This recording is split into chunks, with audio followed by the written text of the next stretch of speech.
Welcome to FPL Cheat Sheet Briefing, the podcast that gives you a data-driven edge in the Fantasy Premier League. And welcome back. We're looking at, well, a really interesting point in the season now, game week 6, especially after last week's results. Yeah, game week 5 was something else, wasn't it? It really was. So today we're diving deep into the data, looking at the analytics for game week 6.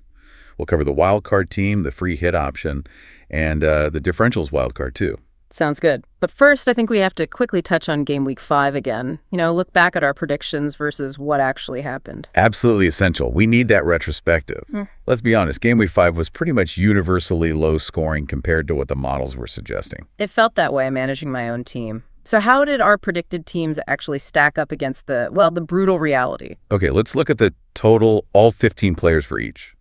The wildcard team we outlined predicted a solid 73.18 total expected points. Right, which sounds great on paper. Exactly. But the actual score, only 46 points. A big drop-off. Ouch. Okay. What about the free hit team? That was meant to be even higher scoring, wasn't it? It was predicted higher. Yeah, 74.27 total expected points. It did perform a bit better, landing on 55 actual points. Still quite a way off the predictor. Better, but yeah, still a gap. And the differentials team, the one capped at 15% ownership. That one was predicted at 65.79 expected points and returned 49 points. So, yeah, across the board, the actual scores were significantly lower than the data suggested. So the takeaway is game week 5 was just a tough, low-scoring week for pretty much everyone, models included. Precisely, which I think makes this game week 6 analysis even more critical for you listening. Yeah. How do we bounce back? Where does the data point now? Okay, let's get into it then. Game week 6, first up, the wildcard team. This is for managers looking at a longer-term structure, right? Exactly. This isn't just for 1 week. The recommended squad value is 99.90, and the starting 11 projected to score 63.80 expected points. 63.80. Okay, decent projection. Looking at the structure, the goalkeeper situation immediately jumps out. Dubravka and Petrovic. 4.0 million and 4.5 million pounds. That's very budget. It is. It's a conscious choice driven by the data to free up funds. The models suggest this pairing offers, well, decent potential for saves and fewer goals conceded over the next block of fixtures relative to their price. So sacrifice a premium keeper to load up elsewhere. Pretty much. It lets you secure Salah at 14.5 million, who has the highest ceiling. And you still get solid midfield coverage with Rodri from Man City at 6.4 million pounds. Rodri feels like incredible value there, given his output. He really does. But where this wildcard team gets interesting, maybe takes a few calculated risks, is up front. Okay, who are we looking at? The front three are Isak at 10.5 million, Wood at 7.6 million, and Gyökeres at 9.6 million. Wood, 7.6 million pounds. That feels bold. Oh. What's the thinking there? He's got Sunderland. Yeah, the data's really highlighting that fixture. His projected minutes and, crucially, his expected goals numbers against Sunderland's setup are surprisingly high in our models this week. It's a punt on a potential haul. A data-driven pun. Okay. And Isak, he looked sharp in the cup, didn't he? He did. Scored. Looks like he's set to start. We like his prospects. Right. So for this wildcard team, the captaincy, who gets the gold medal? It has to be Salah, purely on the highest individual expected points projection for the week. Makes sense. And the silver medal, the vice captain. That goes to Rodri. Good fixture for City. Solid expected points, a reliable backup. Okay, so that's the sustainable wildcard path. Now, what if you're thinking purely about this one game week? Maximum points now. Let's talk free hit. Right, the free hit team. This squad uses 99.8 million, so similar budget. But crucially, it has the highest predicted score of all 3 teams this week. We're talking 65.89 expected points for the starting 11. 65.89. That's a noticeable jump from the wildcard projection. How does it achieve that? Well, it really doubles down on the best fixtures. You see heavy Man City coverage against Burnley. Like who? We've got Gvardiol in defense at 5.8 million, and then Rodri and Foden, who's 8.0 million, in midfield. Okay, Triple City makes a lot of sense against Burnley. But hang on. Looking at the forwards. Huh? Isak? Wood? Watkins? Where's Haaland? This team, the highest scoring prediction, doesn't have Haaland against Burnley. That's the massive call this week. And yes, the data suggests going without him actually allows for a higher total team expected point score. How does that work? Surely Haaland's individual points. It's about opportunity cost. Right. Including Haaland forces significant downgrades elsewhere. You probably lose Foden or Gvardiol or maybe even Salah, depending on how you structure it. Right. So this free hit goes for what we call a collective haul strategy. Spreading the funds across several strong assets, Isak, Wood, Watkins, plus the stronger midfield and defense projects, slightly higher combined points than concentrating funds on Haaland and weakening other spots. So the sum of the parts is greater than the Haaland-shaped whole plus weaker parts. Exactly. For this specific game week, based on the projections, yes.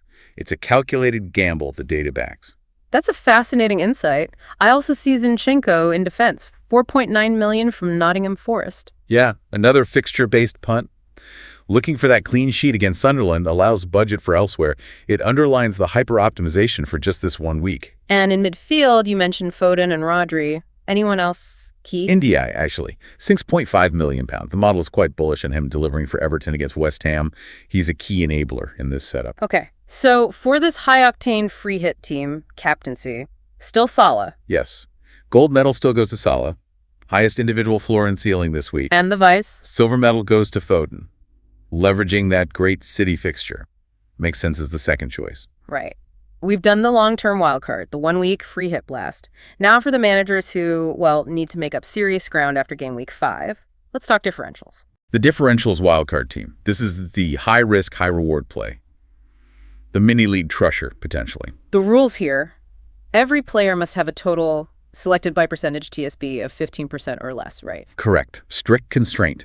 The team value is 99.8 million, similar again, and the starting 11 projects 62.28 expected points. Okay, so slightly lower baseline projection than the other two, but the potential rank gain is the real prize here. Exactly. It's all about leverage. So who are the massive differential picks in this squad? Talk us through the leverage points. Well, you've got Pickford in goal. His TSB is 11.30%. Watkins up front is only 12.1%. Ndai again, 9.70%. Those are decent differentials. But there's got to be a headline act here. Who's the real game changer? It's Rodri again, but specifically in this team context. Why? We've seen him in the other teams. What's different here? His ownership, we mentioned he's great value, but his actual TSB across the entire game, Go on. just 0.7%. 0.7%. For Rodri. Seriously. Seriously. So, including him here, with his high expected points against Burnley, if he hauls, the rank jump for managers owning him in this differential structure is potentially enormous, astronomical even. Wow. Less than 1% ownership. That's not just a differential. That's practically a ghost player with massive potential. It's a statistical anomaly you have to consider if you're chasing. So for this team, the captaincy decision must be different. You can't play it safe here, surely. Absolutely not. The whole strategy hinges on embracing that leverage. The gold medal captaincy recommendation for the Differentials Wildcard team is Rodri. Captaining a 0.70% owned player. Yeah. Based purely on that combination of high expected points and near zero ownership. Exactly. It's the ultimate high-risk, high-reward move the data points towards if rank gain is your absolute priority this week. That's bold. I love it. Silver medal, vice captain. Foden again. Yeah. Still provides that City coverage and has good potential himself. But the key message, the extra tip for you listening, if you build this differentials team, is that Rodri or Foden really has to be your captain. That's where the maximum leverage comes from. Don't build this team and then captain Salah. That defeats the purpose. maximize the volatility that helps you climb. Got it. Precisely. Speaking of the data and models driving all this, we actually had a great question come in via X about that. Let me read it out. I've read on X, and I have heard you talk about a planner tool in Google Sheet where you can get team-specific transfer suggestions.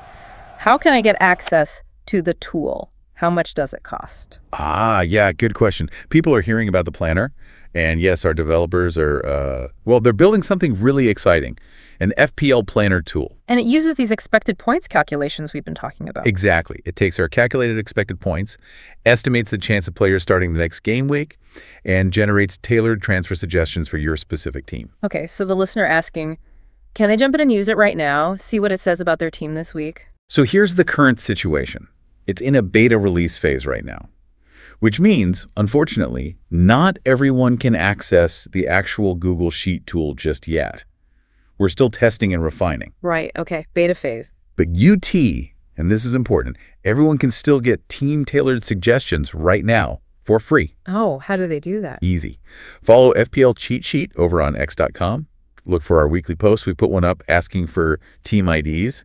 Just reply to that post with your FPL team ID. And what happens then? We'll run your ID through the tool behind the scenes and post back a free screenshot showing the suggested transfers for your squad based on the data. That's brilliant. So people can try it out already this game week, see what the machine suggests. Yep, absolutely. Get your ID in on X, get a sneak peek at the suggestions. And the future plan. When might people get direct access to the Google Sheet tool itself? We are working towards a wider beta release. The plan is definitely to get to a stage where everyone can get access, put in their own team ID whenever they want, and start getting those detailed transfer suggestions directly in the Google Sheet. It's coming. Fantastic. Something exciting for people to look forward to. Okay, let's wrap up this deep dive into Game Week 6.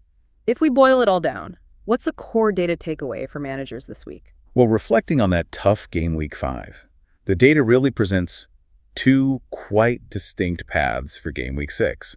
On one hand, you've got the free hit strategy, Which offers the highest predicted score, right? 65.89 expected points. Maximum points potential for this week alone, exploiting fixtures like City versus Burnley, but without worrying about the budget next week. Exactly. It's arguably the safest route to a potentially high score this game week, even with that big Holland call. But then there's the other path, the one for catching up. Right.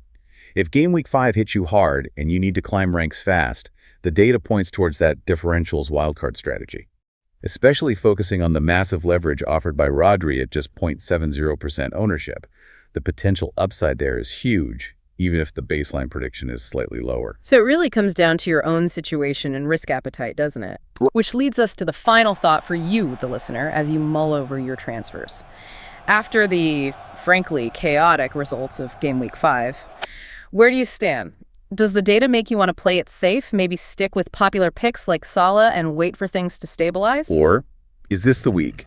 Is Game Week 6 the moment the data says you should embrace that calculated differential risk, especially when you see significant expected points projected for players owned by less than 1%, like Rodri? Safety first, or data-driven gamble? That's the big question for your Game Week 6. Choose wisely. And good luck. Hope those expected points finally turn into actual points for you this week. Indeed. Make sure you follow FPL Cheat Sheet on X and subscribe over on YouTube. That's where you'll get the continuous data-driven edge throughout the season. We'll be back next week to break down all the Game Week 6 action.